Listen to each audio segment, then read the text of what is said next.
Hey peeps, Naisha here and welcome to my channel.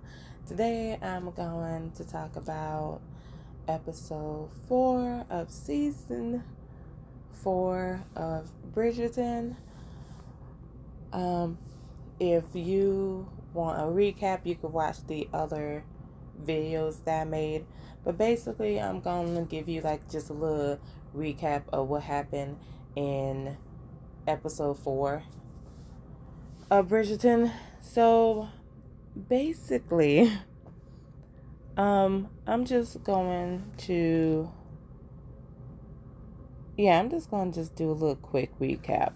So let's start with Benedict and Sophie's. Yeah, I'm going to do a recap and then I'm going to give you my thoughts on the whole episode and everything.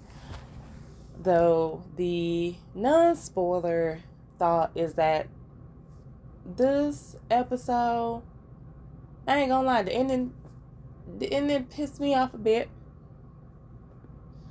I was pissed off. I was intrigued. I was like a gag. And yeah, it was an interesting episode.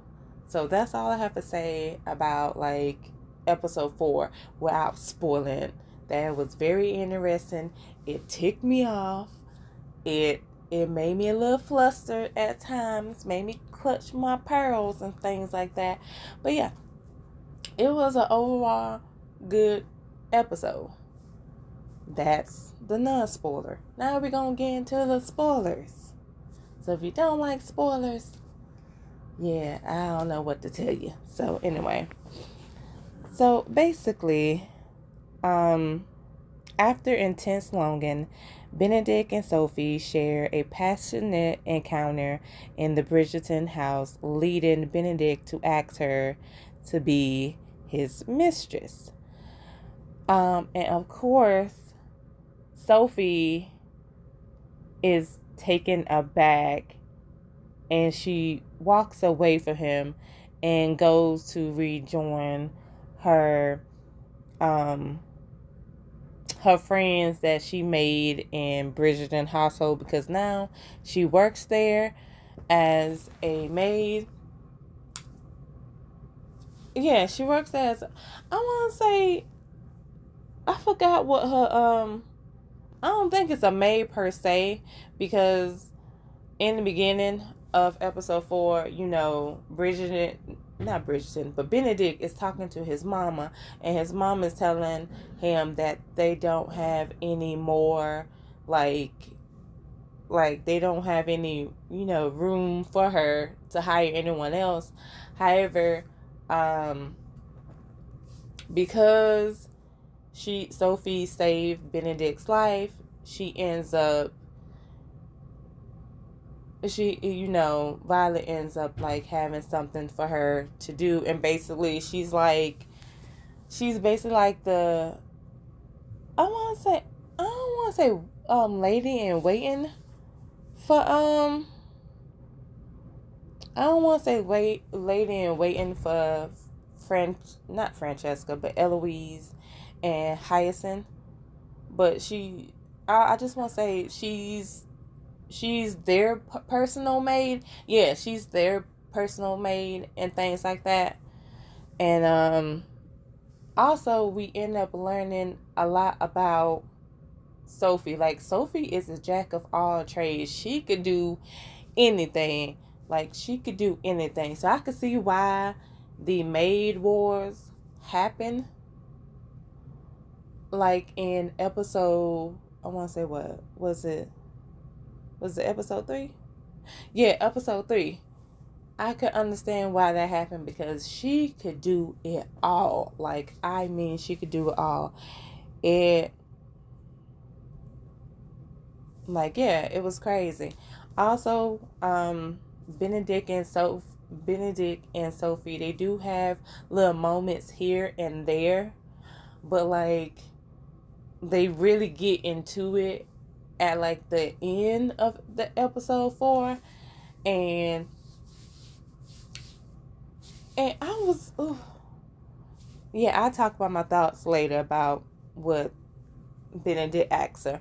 But we get into that. And then another thing that happens in this episode is, following advice from Penelope, Francesca attempts to initiate intimacy to reach the pinnacle and later confesses to faking her pleasure with John. They share an honest, tender moment, but the episode ends with the shocking arrival of Michaela Sterling, setting up a new dynamic. I'll talk about that too.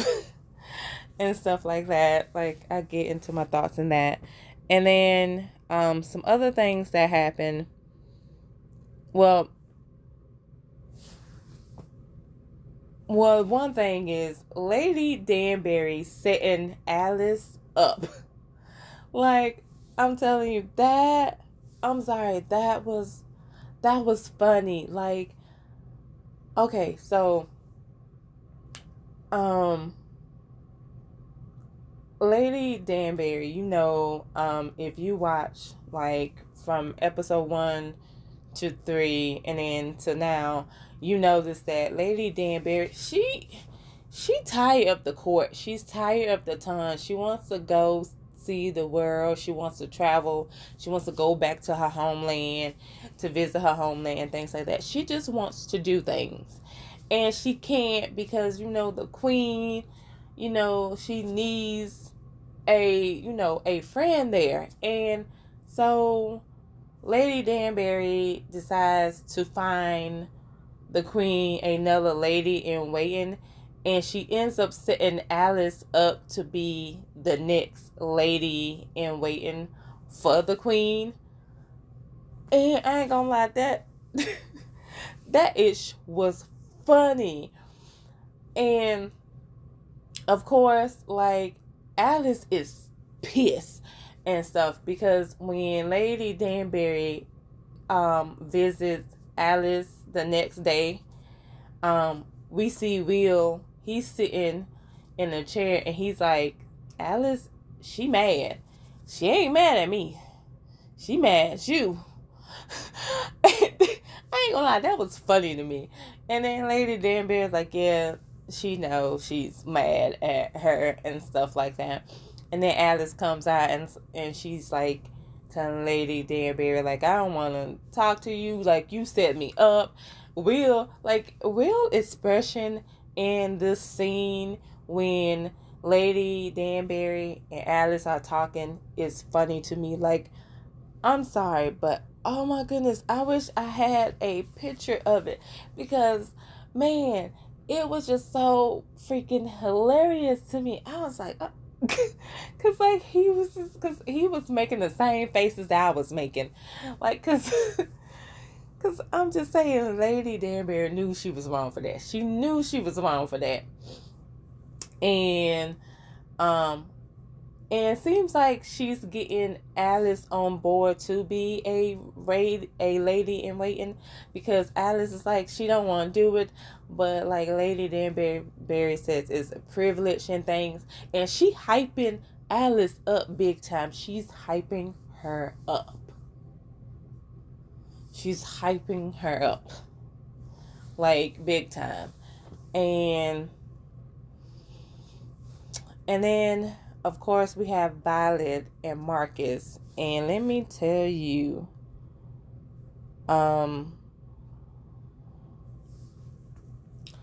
Violet and Marcus, because, like, Violet, she decides, like, she's ready to be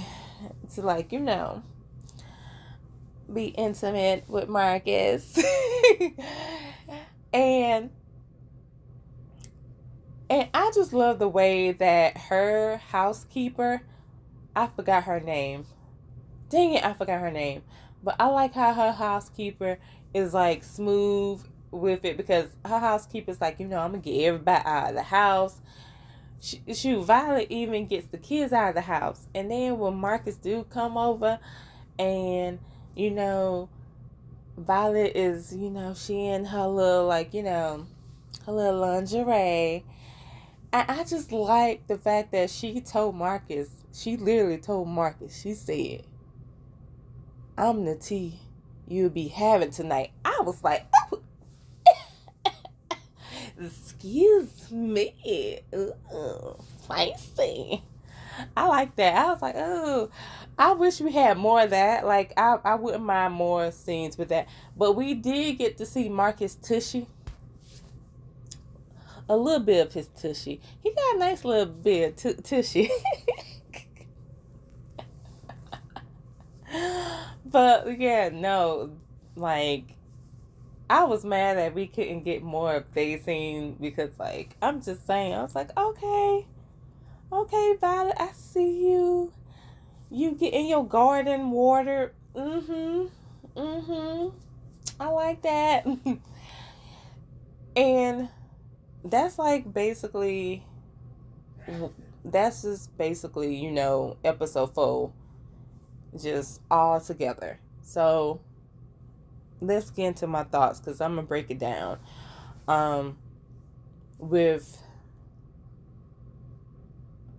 well, I'm just I'm gonna save Benedict and Sophie for last. But like I said, Marcus and Violet's scene I actually enjoyed. I wish we had more because I ain't gonna lie, I was like, oh, like and stuff like that. Um Again, like I said, I think Lady Danbury was wrong. She could have talked to Alice about being a lady in waiting. And not only that, but like she kept saying things to Alice to make Alice not want to be a lady in waiting.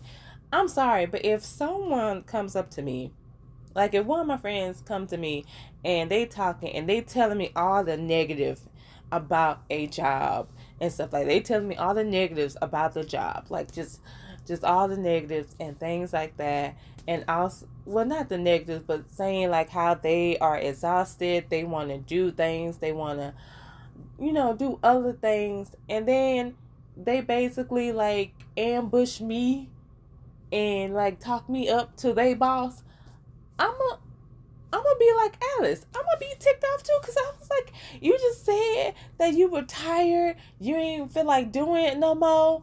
You want to do other things, and now you want to no. Why would I want to do that and stuff like that? So, and I ain't gonna lie, I was kind of disappointed because it seemed like that Lady Danbury has talked Alice into being a lady in waiting because I thought Alice was gonna be like, nah, I still don't want to do it.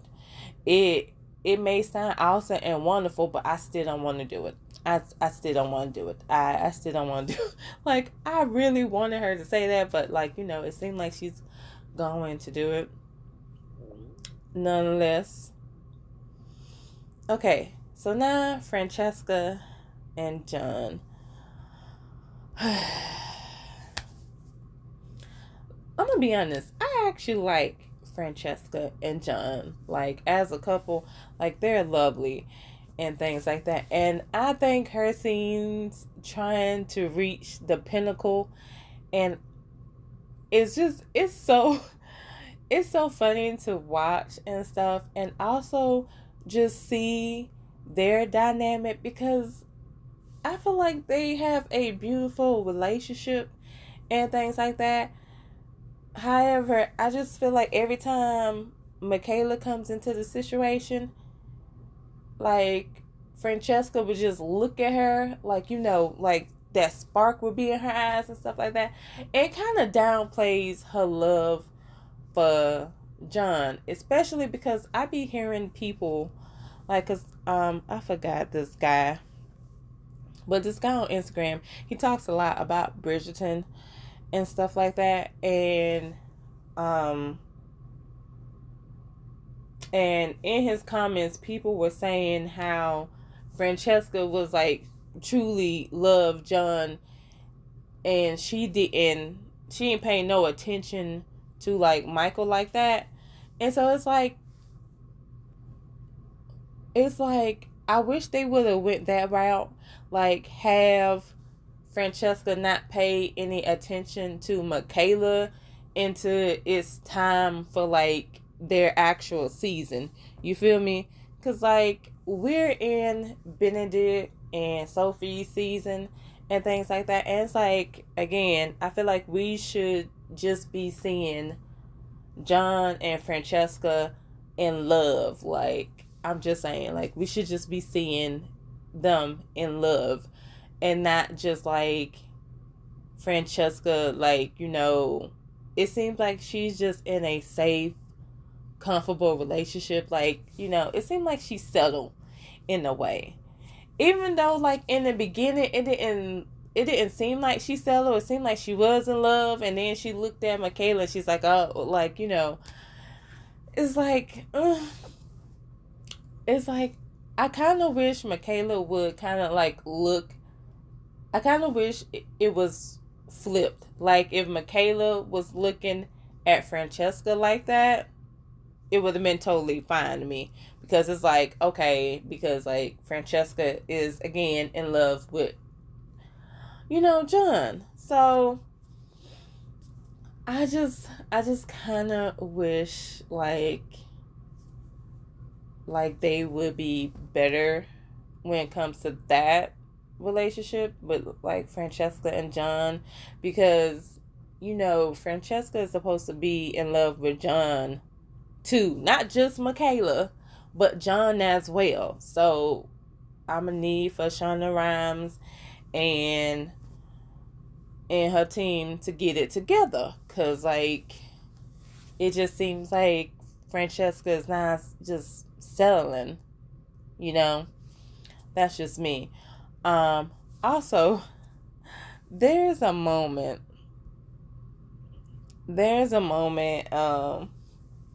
where Francesca is like faking it, and John knows that she's faking it, and it's just so funny because it's like, oh my god, it's so cringy to watch. I was like, girl, why are you faking it? Like, oh, just tell him the truth. She does end up telling him the truth, and they end up again having a beautiful moment, and it seems like all is well until she sees Michaela.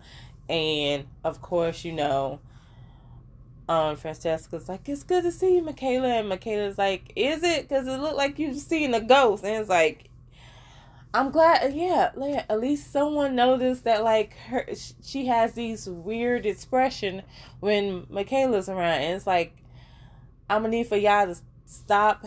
I'm going to need for Francesca to stop having those weird expressions. Like, I'm just going to need for it to go. Like, again, I don't mind her being queer and stuff, but, like, save it for season 6.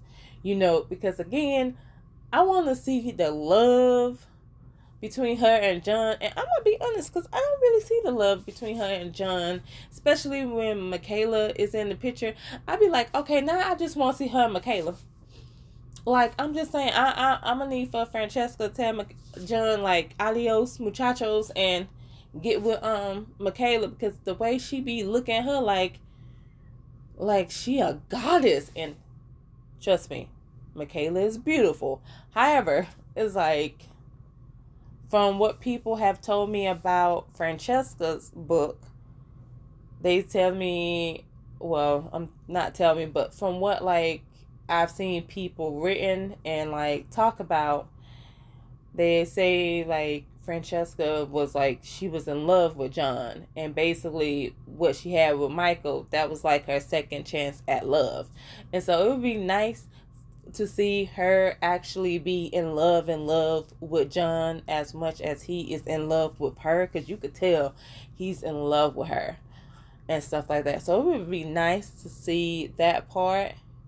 And then also it'd be nice to see her second chance at love with Michaela as well. But, like, again, it's the way she looks at Michaela. It just seems like she has that spark with Michaela and not with John, and she's supposed to have that spark with John as well, and things like that. I'll talk about that more in another video and stuff like that. But yeah, that's all I have to say about Francesca and Michaela. Now let's get on to the main couple, Sophie and Benedict. Let me tell you, episode 4, I ain't gonna lie, I wasn't really paying attention to them as much as I was paying attention to everyone's else, like, subplot. Like, I was paying more attention to, like, again, Violet and Marcus, Lady Danbury and Alice, Francesca and John. Also, I forgot to mention before I get into Sophie and Benedict. Also, in this episode, Hyacinth put Eloise in her place. I'm sorry. Like, she put Eloise in her place because I understand where Eloise is coming from.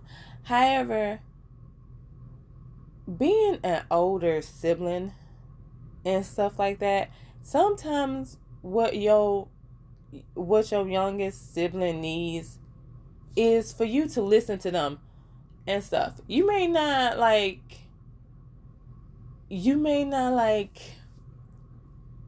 what they talking about may not be your cup of tea, but they still want you to, like, listen to them and things like that, like, to be they listening ear.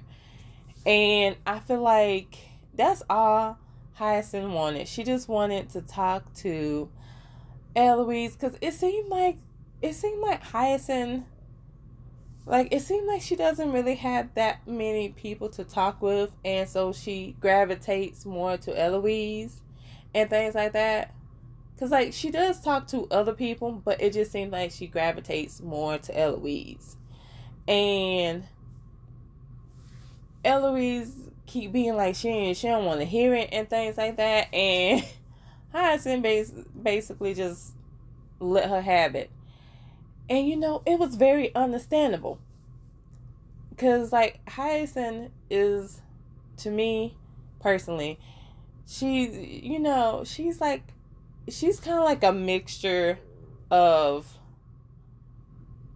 a mixture of, like, Daphne and Violet and a bit of Francesca and a little bit of Eloise too, especially when she puts Eloise in her place and stuff like that. Like, she tells Eloise off and stuff. And so, like, and it leaves Eloise, like, it leaves her stunned. And I was like, I hope that makes Eloise think, because it's like, I understand where she's coming from, but it's like, you mean tell me you can't listen to what your sister have to say? Like, you can't just lend her an ear? Yeah, you may not agree with,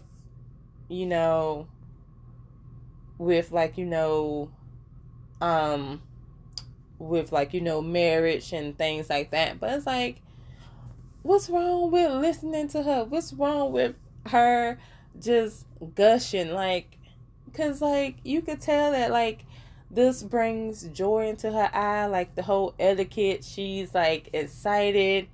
She's, like, thriving and stuff like that. She, like, I just didn't understand, like, why Eloise couldn't just, like, not accept it, but, like, just be a listening ear. Because I'm pretty sure that, like, everyone probably listened to Eloise. Like, I'm pretty sure people listen to Eloise and stuff, like, when she goes on her rant. So it's like, she should show the same courtesy. So, yeah. Now, on to Sophie and Benedict. But mostly on to Sophie. Like I said earlier, she's like the jack of all trades. She could do any and everything. And seeing also, I want to say, I also like seeing the staff Like, I like seeing their personality and how they vibe with each other. It's pretty interesting to see and things like that. And but more on to Sophie and Benedict, they do have moments where there's they look at each other and stuff like that. And and of course I'm just like I'm just going I'm just I'm just trying to figure out why she just won't tell him she just won't tell him the well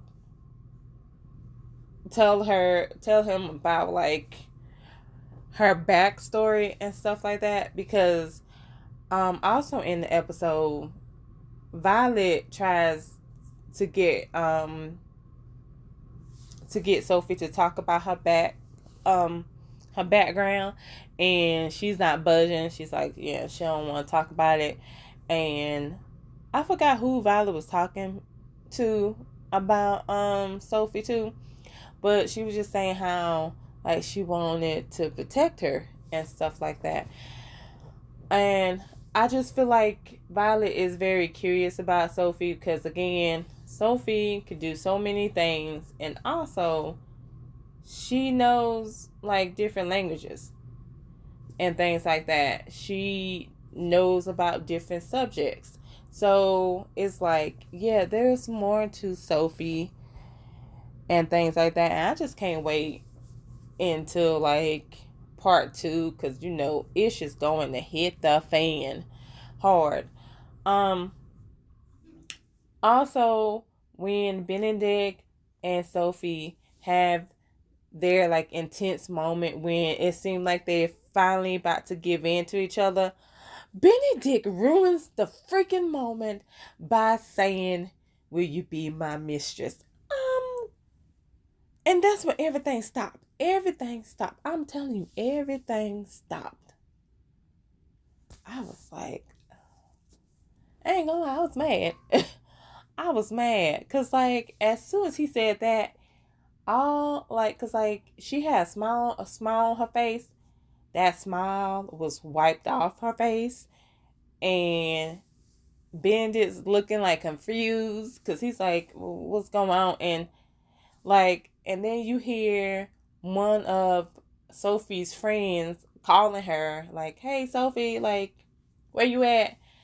And then she just goes with her friends to the I want to say the pub, what they call it back then, the pub, the bar, the tavern. I forgot what they call it back then, but yeah, basically go to a place to get some drinks. And that's not how it ended. After I think how it ended.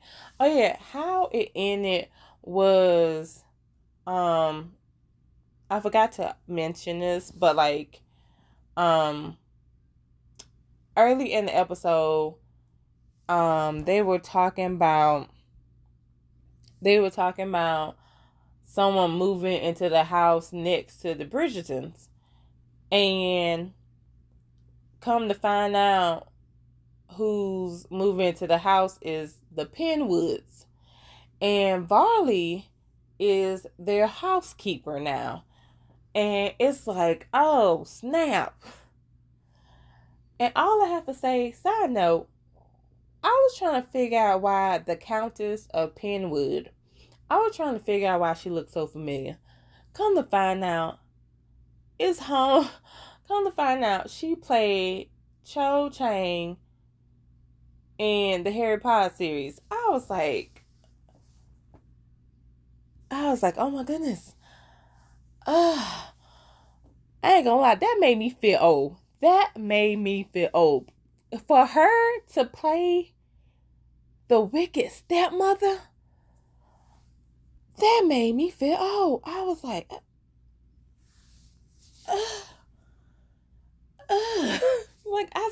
I still can't get over it.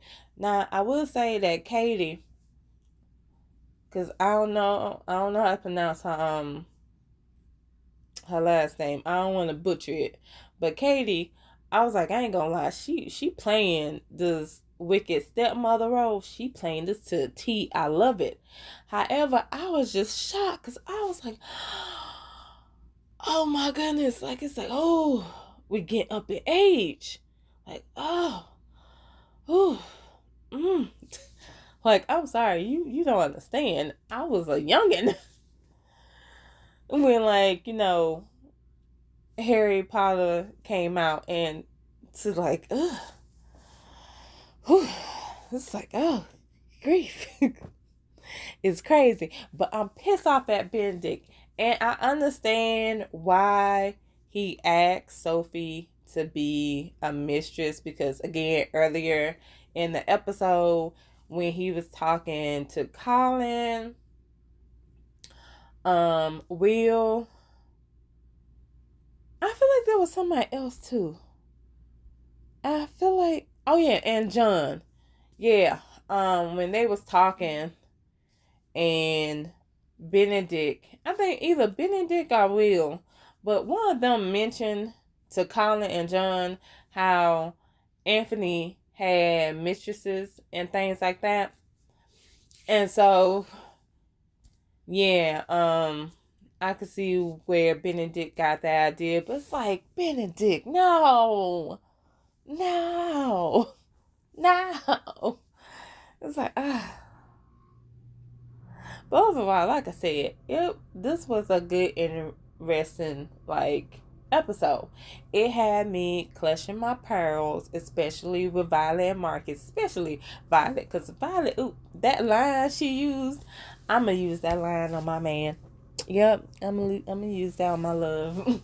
Like, I'm the tea you're gonna be drinking tonight. But yeah, I'm just saying, it's like, Violet, I didn't know you had that side in you, girl. But yeah, it was a very good episode. Overall, part 1 was actually pretty good. Like, I didn't have anything bad to say about any of the episodes.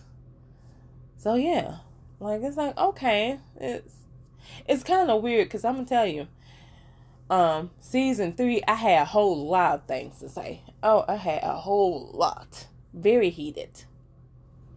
Forgot to do part 2 of season 3, but I think it was more so because I was like angry about it. But yeah, overall, part 1 was good. Like, there was nothing bad. Well, unless you think a bit, unless you think more about Francesca and John and Michaela's story, like I said, if you don't think about their story and stuff like that, because some people yeah, some people just not into it like that. And again, like I said, I get into that in another video. But overall, like I said, it was a good episode, and it ended very interesting, because as soon as I seen who was going to be beside, who was living in the house beside the Bridgerton, I was like, oh snap, Ish is about to go south, because I was like, this is gonna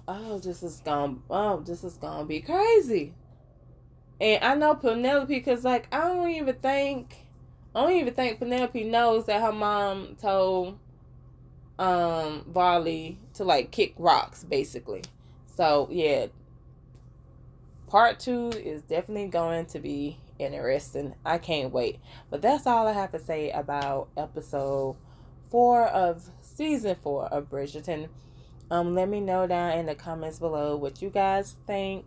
If I missed anything and things like that, just let me know. And thank you so much for making it this far into the video. I appreciate you all.